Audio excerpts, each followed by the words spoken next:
네, 지금 바울은 복음의 전제에 대해서 가르치고 있죠. 그 복음의 전제는 따라해 봅시다. 하나님의 진노가 불의로 진리를 막는 사람들의 모든 경건하지 않음과 불의에 대하여 하늘로부터 나타나나니. 네, 하나님의 진노가 불의로 진리를 막는 사람들에게 나타난다는 것이었어요. 그래서 그 진노는 버려두심으로 나타났고, 그것은 더러움에 버려두심, 부끄러운 욕심에 버려두심, 상실한 마음대로 버려두심으로 나타났습니다. 중요한 것은 나타날 것이다가 아니라 지금도 나타나고 있다, 나타나는 중이다라는 말씀입니다. 이 진노는 언뜻 들으면 누가 봐도 하나님을 모르는 불신자들을 향하는 것 같아요. 왜냐하면 더러움에 내버려 두셔서 욕된 존재가 되게 하셨다는 것. 세상에 서로 욕하면서 까내리는 일들이 얼마나 많습니까? 또한 부끄러운 욕심에 내버려 두셔서 동성애에 내버려 두심도 사실 세상 속에서 굉장히 요즘에는 흔하게 보이는 죄들이죠. 이 죄들이 당시 이방 사회에 만연한 죄들이었기 때문에 누가 봐도 불신자들에게 나타나는 진노 같았습니다. 그런데 문제는 바로 세 번째 버려두심, 곧 상실한 마음대로 버려두심, 이 부분이었어요. 상실한 마음대로 버려두시면 그 진노가 어떻게 나타났죠? 합당하지 않은 일을 하게 되었어요. 그거를 또 해서는 안 될 일을 한다라는 말, 똑같은 말이고 똑같은 번역인데요. 사람들이 하지 말아야 할 일들을 하게 되는 겁니다. 우리도 초등학생들이 하지 말아야 할 것들을 하게 되면 깜짝 놀랄 때가 있습니다. 그죠? 아주 어린아이가 입에 담기 힘든 쌍욕을 하거나, 아니면 부모님을 알기를 아주 우습게 알거나, 아니면 그 안에서 벌써 계급 사회를 만들어서 왕따를 시키고 막 그렇게 하는 문제들, 이게 세 번째 진노였고 상실한 마음대로 버려두심이었는데, 이것이 왜 문제냐면 해서는 안 될 일이 유대인에게도 똑같이 일어났다는 거예요. 유대인에게도. 한번 따라해 봅시다. 이런 일을 행하는 자를 판단하고도 같은 일을 행하는 사람아, 네가 하나님의 심판을 피할 줄로 생각하느냐. 바울은 유대인들에게 뭐라고 얘기했냐면, 같은 일을 행하는 사람아, 상실한 마음대로 버려둠을 당해서 해서는 안 될 일, 그 일을 같은 일을 하고 있는 사람들아, 네가 하나님의 심판을 피할 줄로 생각하느냐. 그렇습니다. 유대인도 하나님의 진노 가운데 놓여져 있다는 것을 바울이 말하려고 하고 있습니다. 그런데도 유대인들은 잘못된 신학으로 인해서 그들은 하나님의 심판에서 비껴갔다라고 생각을 하고 있었어요. 진노가 버젓이 나타나고 있는데도 이런 웃지 못할 일이 나타났습니다. 아나키였습니까? 그 엄마들이 서양 의학에 맡기지 않고 완전 자연으로 한다고 해가지고 한때 무리를 일으킨 건데, 약 먹으면 될 일을 아니야, 약은 위험해 해서 자연적인 생식과 그런 걸로 아이를 치료를 하는 거예요. 아이가 피부가 완전히 뒤집어져 가지고 사진을 보면 심각하게 깜짝 놀랄 정도로 피부가 일그러졌어요. 그러니까 보통 세상에서 볼 수 없는 일. 그럼에도 불구하고 그 엄마는 잘못된 신념에 사로잡혀서 약 먹으면 안 돼, 그냥 나올 수 있어 하다가 아이가 죽은 일도 나왔고, 피부가 영원히 돌아오지 못할 일이 나왔어요. 잘못된 신학에 사로잡혀가지고 그렇게 된 거예요. 마찬가지로 유대인들에게도 하나님의 진노가 버젓이 나타나고 있는데 그들은 하나님의 심판에서 비껴갔다고 생각을 하고 있었습니다. 그래서 바울은 유대인들에게 아주 강한, 아직 안 됐나요? 주세요. 아주 강한 어조로 호통을 칩니다. 그것은 하나님께서는 모든 사람에게 같은 기준으로 심판을 하시는데, 유대인이든 이방인이든 오직 각 사람이 행한 대로 심판하신다는 것이었어요. 보세요. 자, 다 준비가 됐습니다. 봅시다. 시작.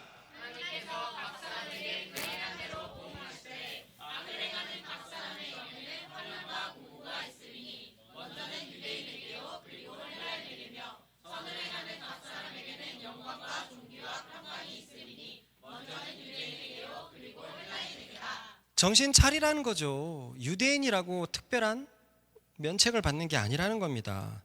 하나님은 온 세상의 모든 사람들을 오직 이 기준으로 심판을 하시죠. 하나님은 이 외에 어떤 다른 조건으로 차별을 두시지 않습니다. 읽어봅시다. 시작. 이렇게 되니 유대인들은 자신의 특별함을 호소합니다. 자기들은 율법을 하나님께 받은 선택된 민족이라고 말이죠. 그러나 이러한 유대인들의 호소를 바울은 이런 지하에 묵살합니다. 율법을 받은 것은 확실히 이스라엘을 향한 특권인 것은 맞았으나 그것 자체가 의로워지는 것이 아니라는 것이에요. 그렇습니다. 율법은 듣는 자가 의인이 되는 것이 아니요, 율법은 어떤 자죠? 행하는 자라야 의롭게 됩니다. 아주 중요한 핵심이죠. 읽어봅시다. 시작.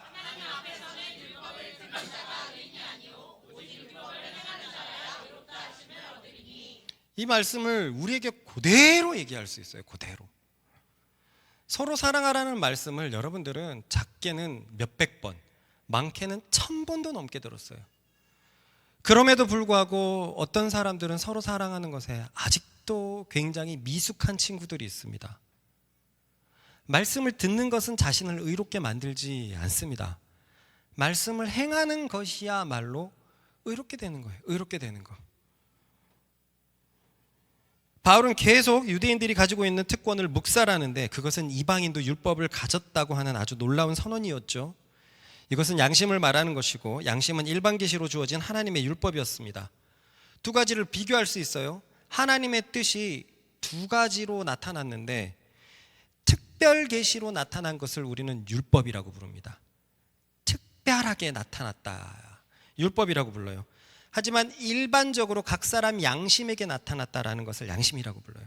하나님의 뜻은 율법과 양심 이 두 가지로 나타났는데 율법을 특별 계시라고 부르고 양심을 일반 계시라고 부릅니다.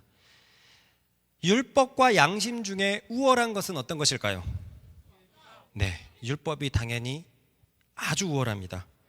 율법은 종이에 적혀진 정확한 하나님의 뜻인데 반해서 양심은 기준이 없는 타락한 마음에 적혀진 하나님의 뜻이기 때문입니다. 이 양심은 얼마나 기준이 없는지 내 양심의 기준도 달라진다는 거예요. 내 양심의 기준도. 이렇게 볼 때는 분명히 율법을 가진 유대인들이 우월한 지위를 가지고 있음이 틀림없습니다. 그런데 중요한 것은 무엇이다? 율법을 받은 것이 중요하다? 그것은 특권이지만 중요한 것은 행하는 것이었어요. 우월한 율법을 가지고도 순종하지 않는다면 그들이 가진 특권은 아무런 효력이 없습니다. 바울은 2, 3장에 걸쳐서 이 얘기를 계속 얘기하는 겁니다. 바울은요, 유대인들의 특권을 무시하려는 게 아니에요. 오늘 말씀에서도 보겠지만 유대인들의 특권을 인정합니다. 그런데 그 특권 자체가 의로움을 주는 게 아니라는 거예요. 의로움은 그 특권을 가지고 있으면 더 분명하게 순종하고 더 빨리 행하라는 것입니다. 말씀은 행하는 게 의롭습니다. 듣기만 해서는 구원받지 못합니다. 순종하는 은혜가 오늘도 있기를 소망합니다. 그러니 우월한 율법을 가지고도 율법을 순종하지 않는 자보다 저질의 양심을 가지고도 양심에 계시된 하나님의 뜻을 순종한다면 이들은 율법을 가진 사람들과 같이 돼버립니다. 이들이 더 나은 결과에 이르게 되는 거예요. 우월한 걸 받았는데 하지 않아요. 저지를 받았는데 열심히 행하여. 이것이 하나님 보기에 훨씬 낫다는 거예요. 낫다는 거예요. 중요한 것은 우월한 것이 주어졌느냐가 아니라 율법을 행했느냐, 저지를 갖고도 행했느냐. 그런데 유대인들은 이러한 명령을 완전히 불순종해 버렸습니다. 탁월한 율법을 받고도 순종하기는커녕 자신들의 우월한 지위만 남발할 뿐이었어요. 이러한 유대인들의 민족 정신은 얼마나 뿌리가 깊었던 것인지 예수님을 믿은 로마 교회의 유대인들에게도 나타나고 있었다는 거예요. 기독교인이 된 유대인들에게도 나타나고 있었다는 거예요.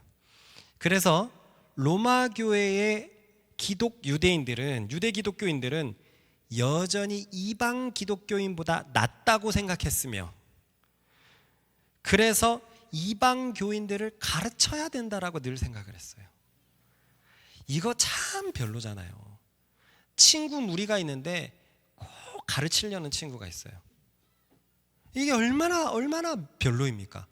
그런데 이들이 예수님을 믿고도, 십자가에서 피 흘린 예수님을 믿고도 자신이 우월하다고 생각해서 이방 기독교인을 계속 가르치려고 하니 교회가 하나가 되지를 못했던 것입니다. 왜요? 자신들은 하나님께 선택된 율법을 받은 백성이니까 말입니다. 읽어보겠습니다. 시작.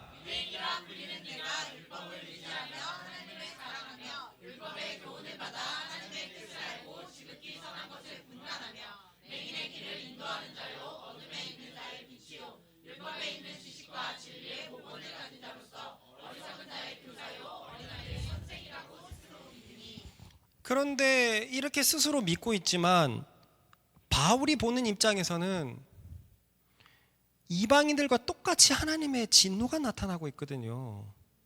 아이가 병이 나가지고 약을 먹으면 되는데 인정하지 않는 그 무식한 신념을 가진 엄마들처럼 똑같은 일을 하고 있는 거예요. 하나님의 진노가 나타나고 있는데도 우린 율법 받은 백성이거든, 이러고 있는 겁니다. 그러면서 똑같은 사람들끼리 똑같은 사람을 가르치려고 들고 있는 거예요.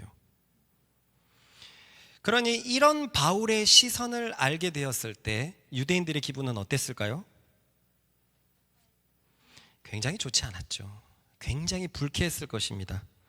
몇 번이나 얘기했듯이 하나님의 진노가 이방인들에게 부어졌다고 생각되었을 땐 동의했을 거예요. 그러나 그 진노가 유대인인 자신들에게도 부어지고 있다라고 느껴졌을 때는 매우 불쾌했을 거예요. 왜냐하면 누가 봐도 바울은 유대인들의 특권을 무시하는 것처럼 보이거든요.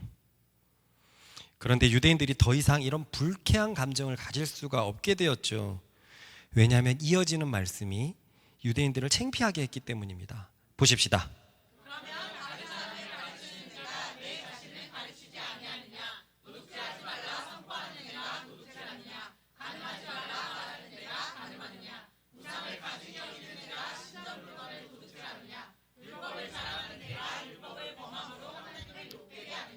이들이 불쾌했다가 일거에 마음이 찬물을 끼얹은 것처럼 차분해질 수밖에 없었는데요. 로마교회 유대인들 중에서 아주 부끄러운 일이 일어났습니다. 그것은 유대인들의 지도자로 추정되는 몇몇이, 이게 한 사람이 이 일을 다 했다고 보기는 어렵잖아요. 도둑질하고 간음하고 우상숭배하고, 이건 솔직히 상식적이지 않아요. 근데 유대인들의 지도자 무리들 중에서 도둑질하는 사람이 나왔고 간음하는 사람이 나왔고 우상숭배를 하는 사람이 나왔습니다. 문제는 저번 주에 살펴본 것과 같이 도둑질과 간음이 세상과 연결이 안 되어 있다면, 이것은 교회 안에서 일어났던 일이라면 교회 안에서 해결될 문제였다는 거예요. 맞죠? 하미가 몰래 내 방에 들어와가지고 비싼 걸 훔쳐갔다고 쳐보십시오. 저는 하미를 경찰서에 고소하지는 않을 거예요. 제 앞에 놓고 아주 발가벗겨서 곤장을 치겠죠. 근데 밖에서는 무슨 일이 일어났는지 몰라요. 문제는 세 번째죠. 세 번째, 우상숭배를 저지른 범죄입니다. 딱 봤을 때는 도둑질하는 범죄 같지만 우상신전에 들어가서 무언가를 만진 것은, 이것은 우상숭배와 직결되는 문제였어요. 그러니 이건 이방 불신자들과 연결된 문제인 게 확실합니다. 아마도 로마 신문에 기사가 났을 것 같아요. 아마도. 속보를 말씀드리겠습니다. 로마교회의 유대인 지도자 누구가 제우스 신전에 몰래 잠입하여 우리들의 신에게 바쳐진 비싼 장신구들을 훔치다 적발되었습니다. 그들은 우리들의 신에 대해서 저주를 퍼붓는 자들이었는데 신들이 가지고 있는 장신구는 참으로 탐이 났나 봅니다. 확실한 것은 이 일로 인해서 하나님의 이름이 세상에서 모독을 받았다는 거예요. 보십시다. 시작.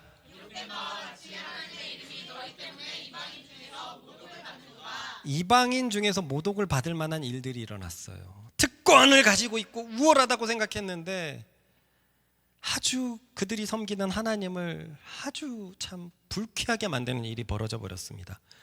그러니 불쾌했던 유대인들은 머리를 수그릴 수밖에 없었어요. 고개를 들지 못하는 유대인들에게 바울은 계속 가르침을 설파합니다. 그것은 할례에 관한 것인데 바울은 할례를 받았다고 해도 율법을 지키지 않는다면 그것은 할례를 받지 않는 것과 다름이 없다는 거예요. 할례를 행하라는 것은 율법에 나와 있어요. 율법에, 그들이 그렇게 좋아하는 율법에.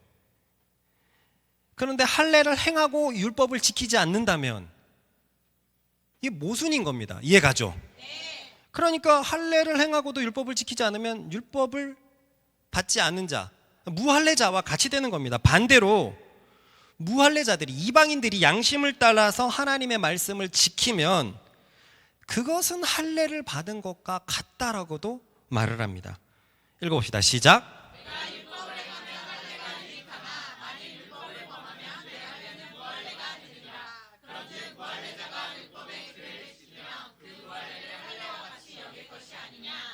그러면서 바울은 그들이 가지고 있었던 잘못된 개념을 박살내는데 그 개념이란 심판날에 유대인들이 이방인들을 판단한다는 거예요. 같이 하나님과 함께 온 세상을 심판하고 판단한다는 거예요. 그런데 그것에 대해서 바울은 유대인들이 이방인들을 심판하는 것이 아니라 마음의 할례를 받은 자들이 그렇지 않은 자들을 심판할 것이라고 말합니다. 읽어봅시다. 시작.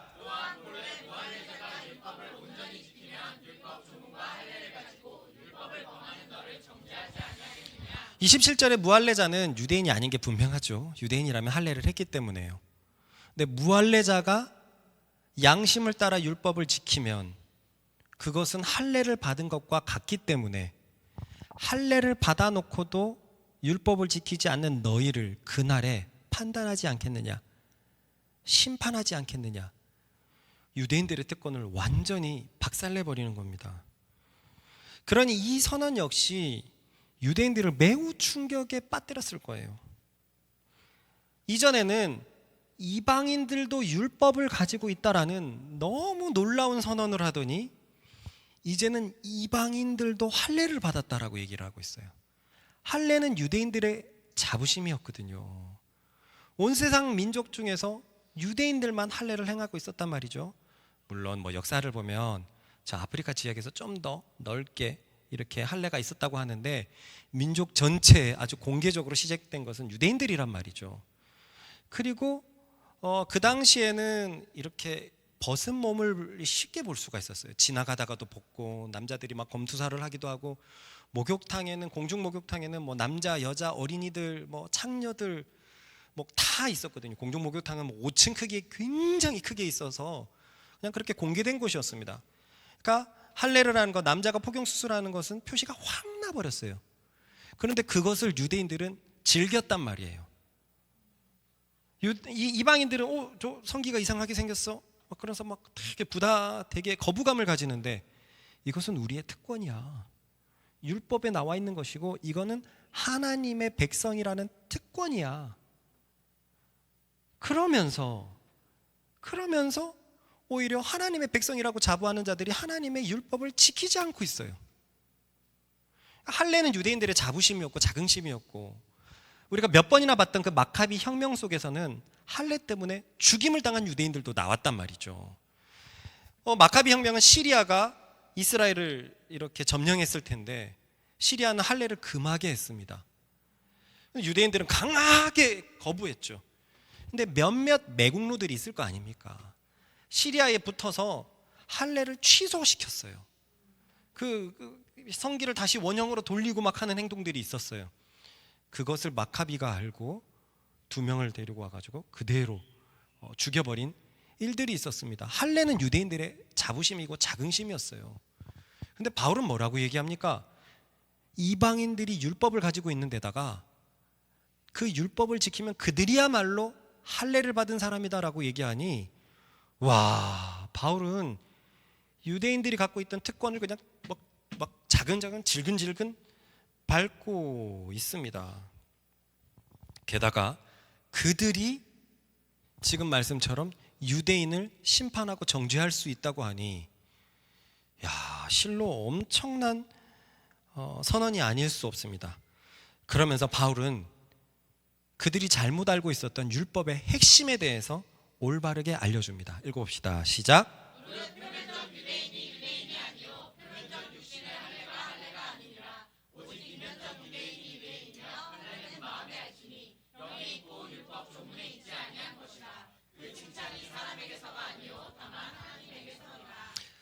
죄가 들어온 결과로 사람은 끊임없이 서로를 비교하죠. 왜 죄 때문에 비교하냐면요, 비교에서 죄가 시작이 되기 때문에 그래요. 그죠? 타락한 천사도 하나님과 비교해서 타락하게 되었고, 선악과를 따먹게 할 때도 너 이거 따먹으면 하나님처럼 된다 하면서 비교 의식을 자극했고 거기서 죄로 넘어갔어요. 그렇기 때문에 모든 사람들은 비교해서 자유로울 수가 없습니다. 끊임없이 인간 세상에서 서로를 비교하며 우열을 나눠요. 그래서 우월함을 나타낼 수 있는 것이라면 무척 소중하게 여깁니다. 무척 소중하게 여겨요. 애기들 보면 그렇습니다. 애기들 보면 장난감을 어디서 하나 가지고 오면 이봐라 하면서 장난감을 굉장히 막 이렇게 자랑을 해요. 그러면 아이들은 원래 가지고 있던 장난감이 더 비싸고 좋은 것이지만 새로운 곳에 현혹되어 가지고 그 옆에 졸졸졸졸 따리면서 나도 그걸 가지고 놀아도 되냐, 아니면 엄마 아빠한테 찾아와 가지고 나도 저거 갖고 싶다, 그러면 가서 말해. 나도 가지고 있어도 되냐, 나도 좀 놀 수 있냐. 아이들은 그걸 안 줍니다. 내가 특별해지는 시간이에요. 내가 우월해지는 시간입니다. 그것이 유대인들에게는 율법이었고 할례였습니다. 모든 민족 가운데서 우월하게 보일 수 있게 하는 아주 좋은 장치가 율법이 주어진 것이었고 할례였단 말이에요. 그런데 가만히 생각을 해보면 이것은 참 뭐라 그럴까, 사람을 마비시켜요. 태어났는데 유대인이고 태어났는데 할례를 하고 있어. 할례를 이미 행한 상태예요. 난 지 8일 만에 하니까요. 그러니까 내가 특별해지기 위해서 내 스스로 해야 될 것이 아무것도 없어요. 재수 좋아서 유대인으로 태어났고 또 남자로 태어나고 할례를 받고 있다면 그냥 태어났는데 나는 뭐 금수저도 아니고 신수저를 물고 있는 거죠. 그러니 육신의 할례는 그러한 자신을 늘 자각시키는 아주 훌륭한 수단이었습니다. 아주 훌륭한 수단이었어요. 그렇게 유대인들은 일평생을, 그리고 민족은 수백 년을 그렇게 살아왔습니다. 율법이 주어진 특권과 할례의 특권 속에서, 우월함 속에서. 그러다 보니 예수님 시대 때 유대인들은 율법이 왜 주어졌는지, 할례의 의미가 무엇인지 다 잊어버린 채 자신들의 특권에만 주목해버렸습니다. 할례는 왜 주어졌습니까? 육신의 다른 모양을 내어서 너희는 특별히 구별된 민족이다, 다른 민족들, 다른 사람들과 다른 민족이다 라는 것을 보여주는 표였고, 그런 표를 통해서 스스로 자각을 하게 되는 거죠. 내가 막 내 마음 개망나니처럼 살고 있는데 우연찮게 탁 떨어진 게 학생증이었어요. 아, 맞아, 나 학생인데 이러면 안 되는데 하는 어떤 그런 표가 자기 자신을 좀 다르게 만들듯이 열심히 도둑질하고 딱 뛰쳐나오는데 주머니에서 성경이 뚝 떨어졌어요. 성경을 주울 때 무슨 생각이 들까요?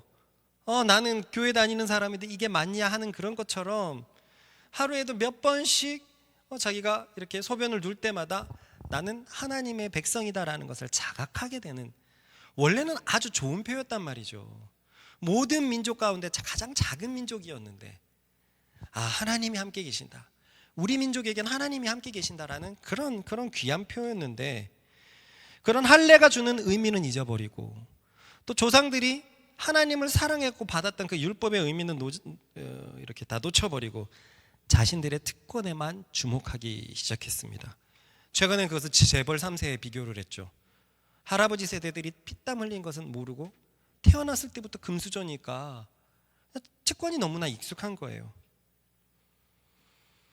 그러니까 이런 유대인들의 행태를 볼 때 참으로 놀랍지 않을 수가 없습니다. 왜 그렇게 생각을 하냐면 분명히 율법에는 그렇게 나와 있지 않거든요.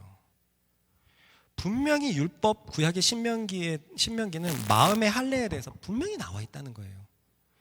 육신의 할례를 받은 너희들은 정말로 마음의 할례를 받아야 된다라고 율법에 정확히 나와 있는데도 어떻게 그 마음의 할례는 다 놓쳐버리고 육신의 할례에만 주목하는지 정말 이상하지 않을 수 없습니다. 그 신명기의 말씀을 읽어봅시다. 시작.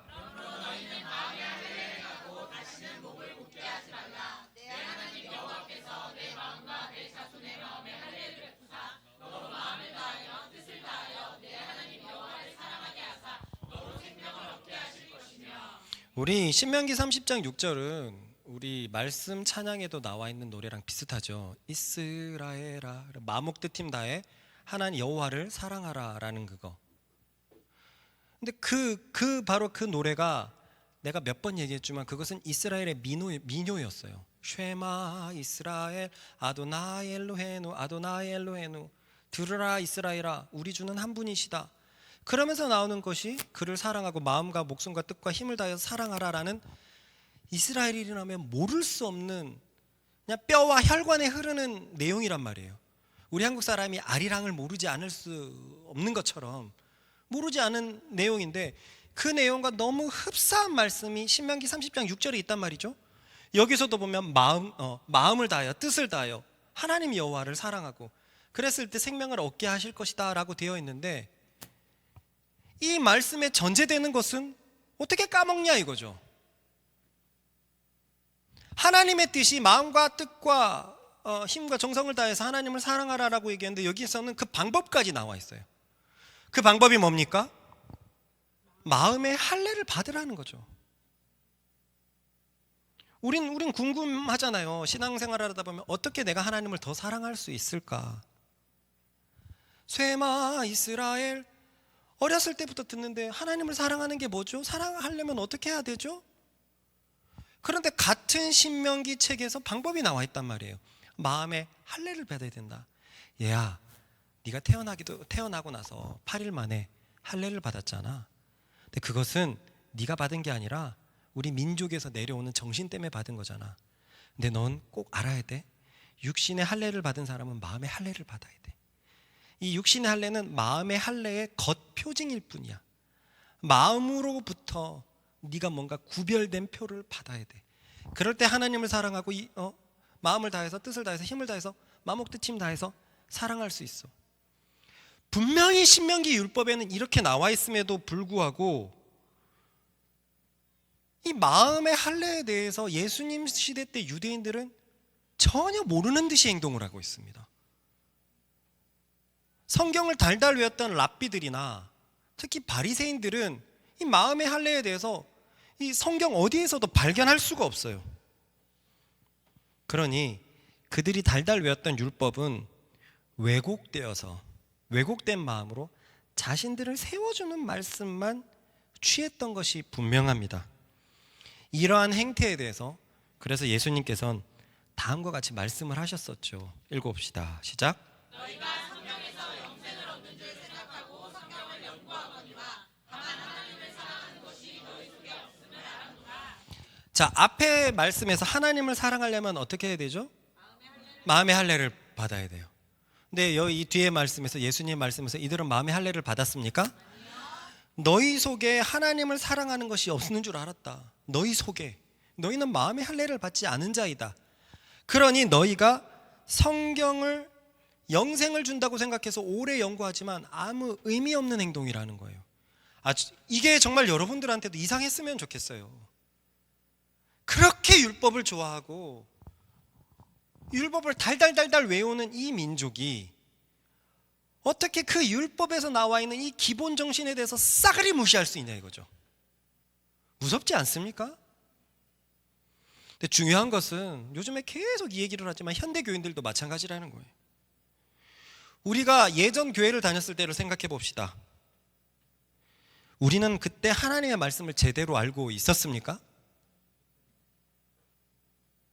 지금과 비교하면 정말 모르고 있었습니다. 그런데도 우리는 감히 그때 구원을 받았었다고 생각하는 사람들이 대부분이었어요. 구원을 받았다고. 이러한 행태가 저 유대인들과 조금도 다르지 않습니다. 매주 하나님의 말씀을 들어도 현대 교인들은 말씀을 모릅니다. 듣고 싶은 말씀만 마음에 남아서 자신이 가지고 있다고 생각하는 그 구원만 만족시키는 것 같아요. 우리가 눈이 열려서 성경 구절을 보았을 때 구원에 대한 검증 구절이 얼마나 많았었습니까? 그 구원에 대해서 조심하라는 말씀이 얼마나 많았습니까? 천국의 문이 좁다는 말씀은 또 얼마나 많았으며 얼마나 강조되어 있었으며 예수님은 노골적으로 얘들아 천국에 들어가기가 얼마나 어려운지라는 말씀을 해서 제자들이 심히 놀라 가로되 그러면 누가 하나님의 나라에 갈 수 있습니까? 라는 말씀들이 현대교회에 어떻게 그렇게 무시될 수 있냐 말이에요. 그러면서도 구원받았다라고 생각하는 이것이 마음의 할례를 무시하면서도 육신의 할례 때문에 선택받은 민족이라고 생각하는 저 유대인들과 뭐가 다르냐 이거죠. 와, 로마서를 보면서 그렇구나.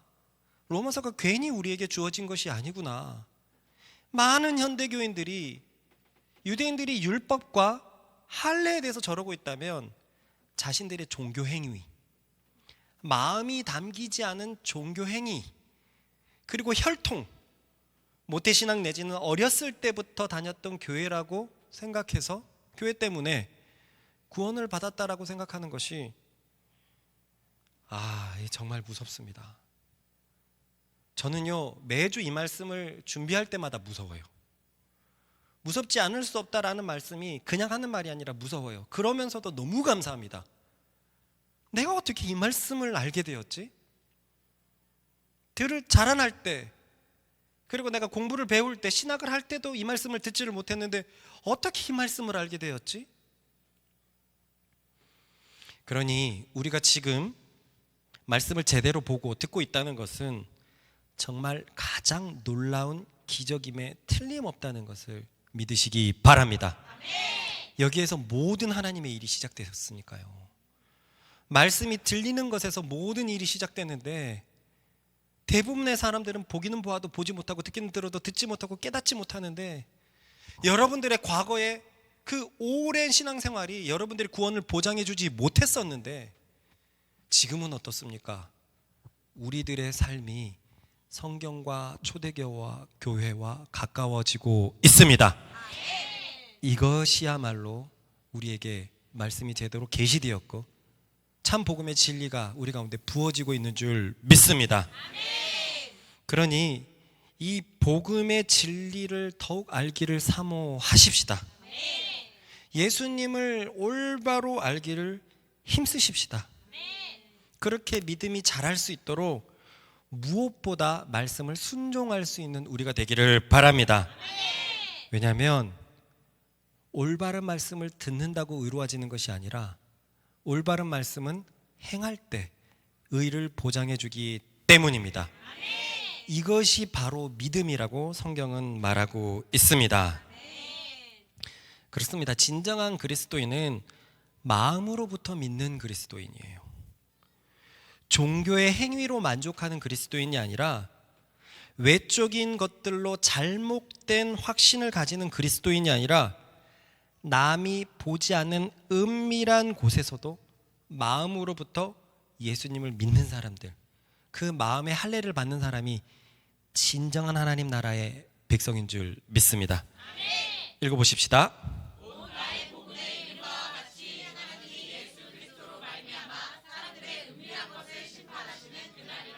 가짜로 믿는 사람들은 혼자 있을 때 신앙을 다 내팽겨 칠 겁니다. 가짜로 믿으니까요. 이 좋은 예일지 모르는데 화장의 기술이 굉장히 놀랍잖아요. 그래서 이게 이 정도가 가능할까 싶을 정도로 놀라운 쇼츠 영상들이 있더라고요. 근데 그건 결국은 가짜예요. 잘 때는 지워야 됩니다. 잘 때는 원판으로 돌아와요. 아무도 없는 은밀한 곳에서는 너무 답답하고 너무나 많은 화장을 하고 막 그렇으니까 지우고 그래야 되는 겁니다. 은밀한 곳에 있을 그때가 바로 자기 자신이란 말입니다. 하나님은 그 은밀한 곳에서의 우리 행위를 판단하신대요. 마음으로부터 그리스도인은 그 은밀한 곳에 있을 때도 그리스도인의 표가 날 것입니다. 근데 가짜 그리스도인들은 가면을 집어 던져버리거든요. 그리고 날 것이 나오고 죄된 본성이 나오기 때문에 그는 은밀한 곳에서 심판하시는 주님의 심판을 피할 수가 없죠. 그렇습니다. 바울은 마음의 할례를 받은 사람이 참 유대인이요 참 그리스도인이라고 말하고 있습니다. 그렇기 때문에 마음의 할례를 받은 사람은 육신의 할례를 받은 사람과 지금 바울은 대조시키고 있습니다. 여기서 육신의 할례를 받은 사람은 육신의 할례를 받은 것으로만 의롭게 된다라고 생각하는 그런 사람들을 말하는 거예요.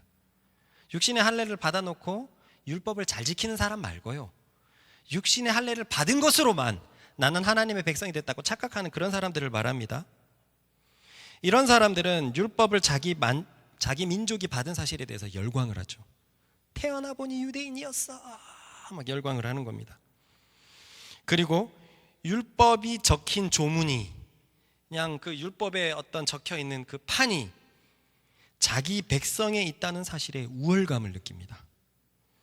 그래서 이 사실을 다른 사람들에게 알리기를 힘써요. 알릴수록 나는 우월해집니다. 조아로니가 선물을 사갖고 오면 은밀하게 자기 방으로 들어가지 않아요. 그거는 의미가 없어요. 비교하는데 의미가 있는 거예요. 비교하는데 율법을 받았고 할례를 받았던 그 사실을 알리고 싶은 겁니다. 그래서 이방인보다 자신들이 우월하다고 자신의 민족을 칭찬하고 자랑합니다. 그러나 마음의 할례를 받은 사람은 율법을 받은 것에 열광하는 사람이 결코 아닙니다. 이들은 따라해 봅시다. 자신이 율법을 행할 수 있는 것에 감사를 드리는 사람이다. 어제도 말했지만 제 칭찬을 조금만 하자면, 우리가 이번에 폰을 좀 바꿨잖아요. 우리 교회는 폰을 한꺼번에 바꾸잖아요. 어떻게 하다가 이렇게 됐냐면, 예전에 알뜰폰이 나오기 전에 뭐가 싸고 이게 너무 어려웠단 말이죠. 그러니까 누군가 한 명이 총대를 매져가지고 여기가 싸다 그러면 저도 바꾸고 싶었어요 하면서 막 타다가, 이거 모르는 사람 많으니까 교회에서 사람도 많지 않으니까 한 번에 같이 가자 해가지고 이게 전통이 되어서 쭉 왔단 말이죠. 요번에 또 바꿀 타이밍이 됐습니다. 3년 만에 바꾸는 거예요. 우리가 폰을 바꾸기 시작한 이래로 가장 오랜 텀입니다. 그러니까 곳곳에서 아우성 소리가 올라왔어요. 바꿀 때가 됐다. 어떤 사람은 또 만족한다, 어떤 사람은 됐다라고 하지만, 저는 그래서 원래는 폴드를 갈라 그랬죠. 근데 폴드가 가격이 250만 원이 넘어요. 250만 원이. 그리고 제가 쓰려고 하는 용도에 맞지 않아서 과감히 포기했습니다. 용도에 맞았다고 해도 그 가격 때문에 저는 사지 않았을 것 같아요. 그런데 저는 이렇게 함께 가게 될 때는 부담이 있거든요. 저는 괜찮은데 바꿔야 됩니까? 이러는 사람도 있고, 또 어떤 사람은 더 좋은 거 가고 싶은데요 하는 사람도 있고, 모두의 의견을 맞추는 건 쉽지 않습니다. 그래서 이런 일을 할 때 보면 항상 에너지가 많이 들면서, 또 저는 함께 하자고, 그래서 이번에 바꾸는 사람한테는 10만 원씩 내가 도와주겠습니다 라고 쫙 했죠. 그렇게 따지니까 그 금액을 모아오면 사실은 폴드를 살 수 있는 금액을 넘어버렸어요. 그런데 진심으로 저는 감사한 생각이 뭐였냐면, 여러분들에게 10만 원을 주는 것은 조금도 아깝지 않았어요. 조금도 아깝지 않았는데 4개 폴드를 살 생각은 너무너무 아까웠어요. 내가 이런 마음을 갖고 있다니, 내가 언제서부터 하나님의 말씀을 이렇게나 지키고 있었지? 그래요. 마음의 할례를 받은 사람은 율법을 받은 것에 감사드리는 것이 아니라 율법을 행할 수 있는 그 자체에 큰 감사를 드리는 사람입니다. 내 마음이 변해버린 거예요. 마음이 변해버린 거예요. 하나님의 은혜로 율법을 순종할 수 있는 겸손함과 충성됨을 주신 겁니다. 이 은혜가 오늘 모두에게 부어지기를 소망합니다. 그러니 마음의 할례를 받은 사람과 육신의 할례를 받은 사람은 마음이 아주 다릅니다. 육신의 할례를 받은 사람은 율법을 지키지 않는 타락한 마음 그대로 머물러 있습니다. 그러나 마음의 할례를 받은 사람은 마음이 새롭게 되어서 마음으로부터 율법을 순종하고 싶은 마음이 시작됩니다. 부모를 사랑해야 되는 걸 모릅니까? 자식을 사랑해야 되는 거 모릅니까? 배우자를 사랑하고 가족을 사랑해야 되는 거 모릅니까? 다 아는데 안 돼요. 이것이 진짜 딜레마고 고민이죠. 아는데 안 됩니다. 그런데 마음의 할례를 받은 사람은 마음이 바뀌어 버렸어요. 하나님을 사랑해야 되는 걸 알지만 안 됐는데 그 마음이 새롭게 된 사람입니다. 육신의 할례를 받은 사람과 완전히 달라지죠. 마음으로부터 하나님을 섬기는 사람이 된 것입니다. 그런데 말씀은요, 마음이 새롭게 되는 것이 성령님의 영역이라고 구약에서는 예언하고 있었어요. 그 말씀을 봅시다. 시작.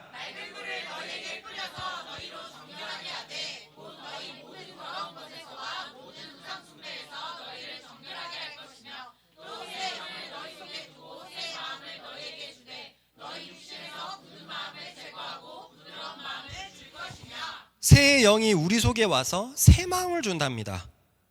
그래서 굳은 마음, 딱딱한 마음을 제거해버리고 부드러운 마음을 줄 것이라는 거예요. 가족을 사랑해야 되는 걸 아는데 가족을 향해서 늘 부드러운 마음이 형성되어 있으면 얼마나 좋겠습니까? 일을 열심히 해야 되는 걸 아는데 일에 대해서 딱딱한 마음이 아니라 부드러운 마음이 있으면 얼마나 좋겠습니까? 그것을 성령님이 하신다는 거예요. 그러니 육신의 할례를 받은 사람들은 하나님보다 하나님이 주신 율법의 조문을 자랑하는 자들이 되어버렸지만, 요걸 받았다, 요게 우리의 특권이다, 하나님이 주셨는데 하나님보다 받은 그 사실에 대해 취해버렸지만, 마음의 할례를 받은 사람들은 성령님, 곧 하나님을 자랑하는 사람들이 되어버리는 것입니다. 읽어보십시다. 시작. 마음의 할진이 영에 있고 수도. 마음의 할례는 영에 있는 거예요. 성령께서 오셔서 우리의 마음을 세상 사람들과 다른 것으로 바꿔버렸습니다. 부드러운 마음을 줘버리셨어요. 그래서 사랑하면서 살아야 되는데 저 새끼 진짜 밉네, 어떻게 하지? 이게 아니에요. 미운 행동에도 이해하는 마음이 올라오고 품는 마음이 올라오고 사랑하려고 하고, 그때 여러분 감사하십시오. 내가 어떻게 마음이 바뀌었지? 새 마음을 주신 우리 성령 하나님께, 삼위일체 하나님께 감사드리는 우리들 되기를 바랍니다. 마음의 할례를 받은 사람은 나를 변화시킨 하나님께 주목하지만, 육신의 할례를 받은 사람은 자신의 특권을 우월하게 해주는 율법을 받은 그 사실 자체에, 할례 자체에 집중해버려요. 자, 그러면 여기에서 다시 유대인들은 어떤 생각을 할까요? 불쾌했다가 크게 두드려 맞았습니다. 크게 두드려 맞고 저 이방인들도 할례를 받았다라고 얘기하고 있어요. 그러니까 자신들의 특권이 아무것도 없어요. 최고 특권이 율법이랑 할례인데, 율법도 이방인이 가지고 있고 할례도 이방인도 가지고 있다고 하면, 정상적인 기독 유대인이라면 무슨 생각을 할까요? 망했다. 또 어떡하지? 또 더 나와보세요. 허무하다. 비슷합니다. 정상적인 유대인은 우리가 나은 게 뭐가 있냐 그럼? 우리도 하나님의 진노에 놓여 있다는데 육신의 할례가 무슨 소용이 있으며 우리는 도대체 이방인보다 나은 게 뭐지? 이런 고민에 빠질 겁니다. 말씀 읽어봅시다. 시작.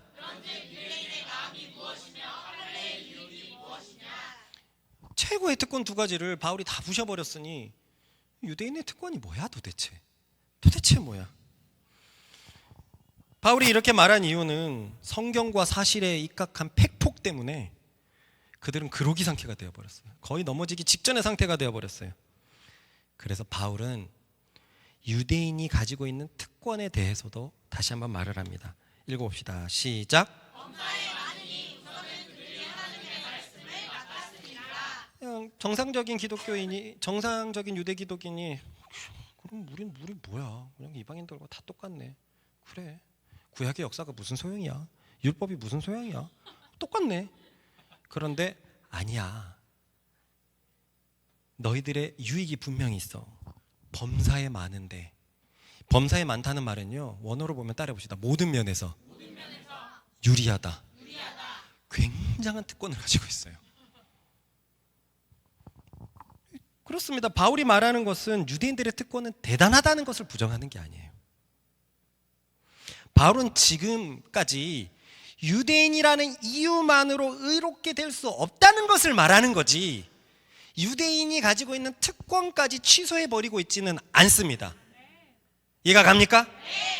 예를 들어서요, 자갈밭이 놓여 있어요. 승혁이는 신발을 신고 있지 않아요. 왼발이에요. 그런데 바울은 자갈밭에서 보라는 마음껏 달릴 수 있는 군화를 선물 받았습니다. 누가 더 나은 특권을 가지고 있죠? 보라입니다. 그냥 달릴 수 있어요. 그냥 달릴 수 있어요. 그런데 군화만 갖고 있는 게 무슨 소용입니까? 달려봐야죠. 근데 우리는 군화 받았다 그러는 거예요. 군화 받은 사실은 엄청난 특권인데, 그걸 받았으면 모든 면에서 유리하면 더 빨리 앞장서서 하나님의 말씀을 지켜서 다른 민족으로 하여금 하나님을 섬기는 민족이 얼마나 위대해지는지 보여서 복음을 전파해야 할 것인데, 어떻게 받은 사실 거기에만 멈추고 있느냐, 이 얘기를 하고 있는 거예요. 그런데 바울은 지금 사실은 사실대로 말하는 겁니다. 사실 특권이 대단하다. 너희는 하나님의 말씀을 맡은 자들이었다. 우선은 그들이 하나님의 말씀을 맡았다라고 얘기하죠. 모든 면에서 유리하니까 우선이 이건이라면 다음도 있습니다. 다음은요, 9장 4절부터 나오는데요, 그들이 받은 특권 보십시다. 엄청납니다. 읽어봅시다. 시작. 그들은 이스라엘 사람이라. 그들에게는 양자됨과 영광과 언약들과 율법을 세우신 것과 예배와 약속들이 있고, 조상들도 그들의 것이요 육신으로 하면 그리스도가 그들에게서 나셨으니 그는 만물 위에 계셔서 세세의 찬양을 받으실 하나님이시니라. 아멘. 와, 이 특권 보십시오. 유대인들의 특권은 엄청났습니다. 너무 멋있는 말 아닙니까?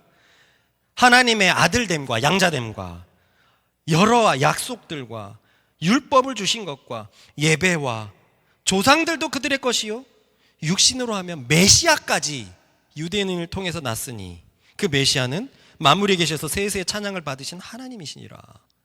엄청난 특권을 가지고 있었어요. 그리고 그 중에서 제일 된 특권은, 우리 다시 한번 읽어봅시다. 시작.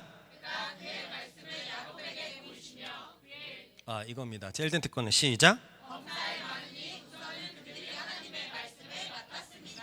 그렇습니다. 유대인에게는 모든 민족 중에서 오직 유일하게 하나님의 말씀이, 하나님의 뜻이 특별하게 계시되어 있었습니다. 이것은 율법에도 아주 분명하게 나와 있거든요. 읽어봅시다. 시작.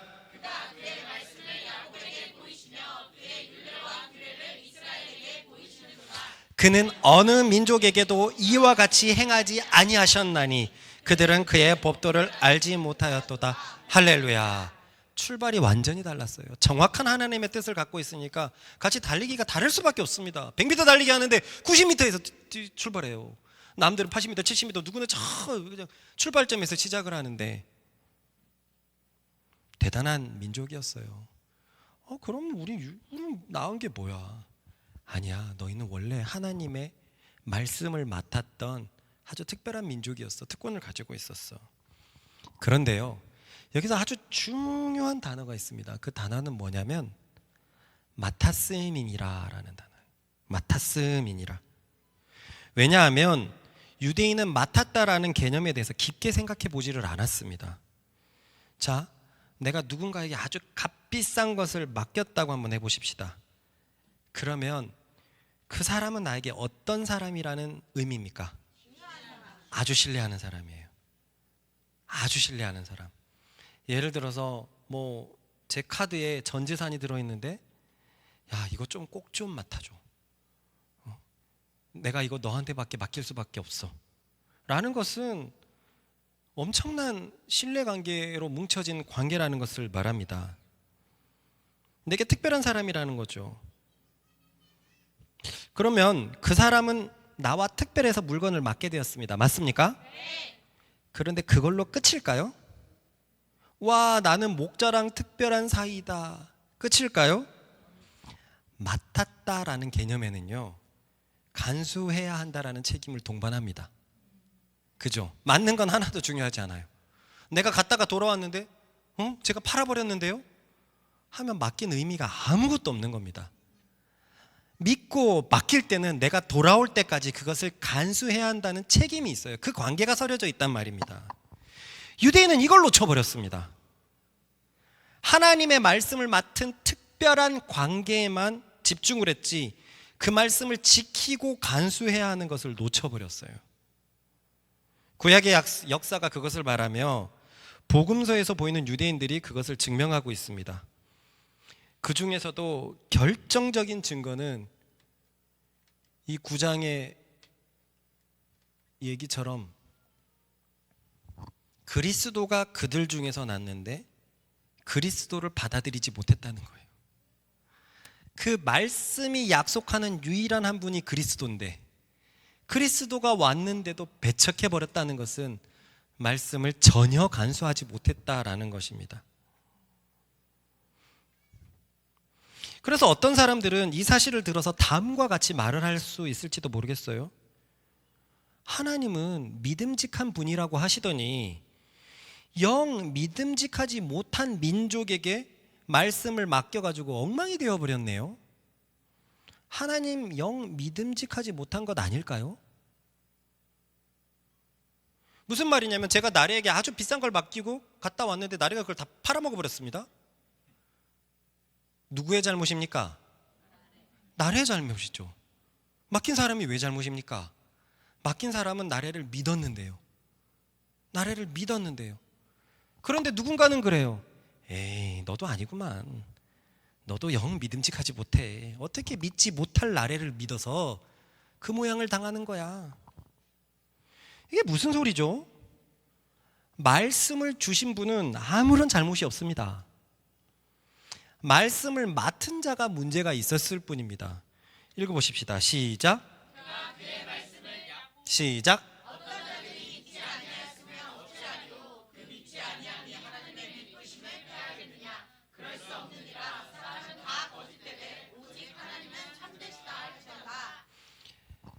이 어떤 사람은 유대인들을 말해요.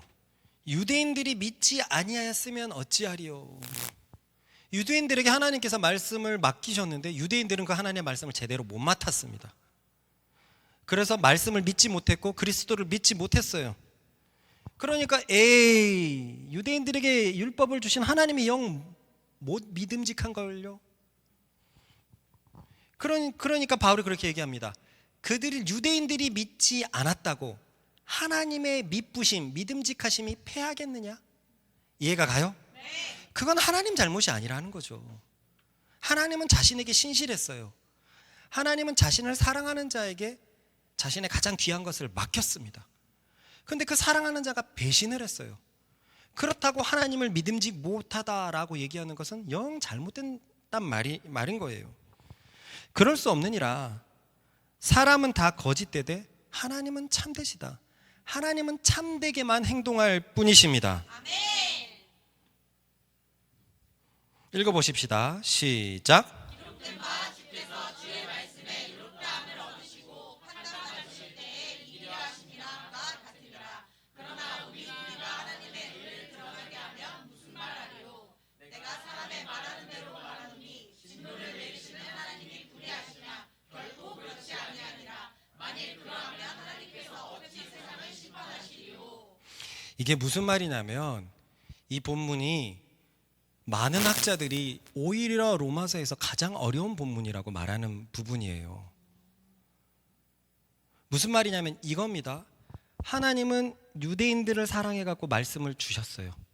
근데 유대인들이 그 말씀을 맡지 못해 가지고 마치 하나님이 문제 있는 것처럼 생각합니다. 그래서 말씀을 맡지 못했기 때문에 유대인들은 하나님의 축복에서 멀어져 버렸죠. 그래서 나라가 팔리게 되고 그리고 지금도 식민지 과정에 있게 되고 그리고 메시아마저 부정하는 결과가 놓여져 버렸습니다. 그런데 바울은 그 사실이야말로 하나님이 신실하시다라고 얘기를 하고 있습니다. 왜냐하면 율법에 뭐라고 되어 있냐면 하나님께서는 자기를 사랑하는 자를 존대하시고 자기를 멸시하는 자를 멸시하시는데, 하나님이 사랑했던 이스라엘이라고 하더라도 이스라엘이 하나님을 거부하실 때는 모두에게 똑같은 기준을 가지고 똑같이 경책하시고 똑같이 진노를 내리시니 그것이야말로 하나님이 참되시고 의로우시고 신실하시다는 것이에요. 이스라엘 백성은 여기서 놓쳐버렸습니다. 하나님은 이스라엘 백성에게 신실하다고 생각했어요.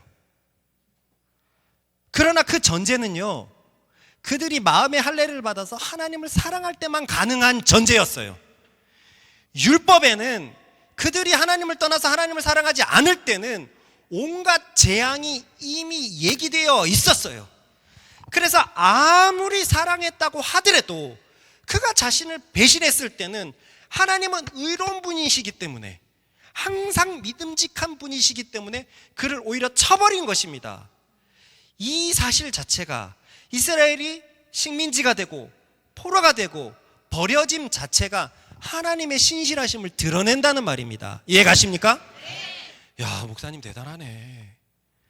그래도 자기 아들은 더 소중하게 여길 줄 알았는데, 아니 다른 말씀 사랑의 아이들하고 똑같은 기준으로 하고 있어. 야, 그 목사님은 자기 아들 정말 사랑하지만 똑같은 기준을 가지려고 굉장히 애를 쓰기 때문에 그 기준을 넘어서는 것은 목사님이 믿음직하지 못한 게 아니라 그 아이가 목사님 뜻을 못 쫓아간 거야. 요 얘기를 하고 있는 겁니다. 요 얘기랑, 다른 사람들은요, 저 이스라엘 하나님께서 이스라엘에게 특권을 주셨다고, 말씀을 주셨다고, 그런데 저 모양 저꼴이야? 저 모양 저꼴인 이유가 하나님이 신실하심 때문이야. 그 얘기입니다. 주께서 주의 말씀에 의롭다함을 얻으시고 판단 받으실 때 이기려 하신다. 세상이 판단을 해도 하나님은 항상 이기는 분이에요. 하나님의 의견은 항상 옳습니다. 하나님의 의견은 항상 옳습니다. 우리 불의가 하나님의 의를 드러나게 하면 무슨 말 하리요? 근데 우리가 유대인이 하나님에게 불순종해서 하나님에게 잘못 행해서 하나님의 의가 드러나 버린 거예요. 이게 이해가 갑니까? 못했는데도 하나님은 공정한 기준을 가지니까 하나님은 정말 의로운 분이시다. 무슨 말 하리요? 내가 사람의 말하는 대로 말하노니 진노를 내리시는 하나님 불의하시냐? 이스라엘에게 신실하겠다고 얘기해놓고 진노를 내리시는 게 불의하시냐? 아니라는 거예요. 그런데 지금 기독 유대인들은 아니에요, 하나님은 유대인에게 항상 신실한 분이에요. 아니야, 하나님은 이스라엘에게 진노를 내리실 수 있어. 그게 불의하냐 이거예요. 불의하냐 이거예요. 아니에요. 그것이 의롭다는 겁니다. 그러면서 결코 그렇지 아니하니라. 하나님께서 이런 기준 저런 기준에 따르면 어떻게 세상을 심판하겠냐 이거예요.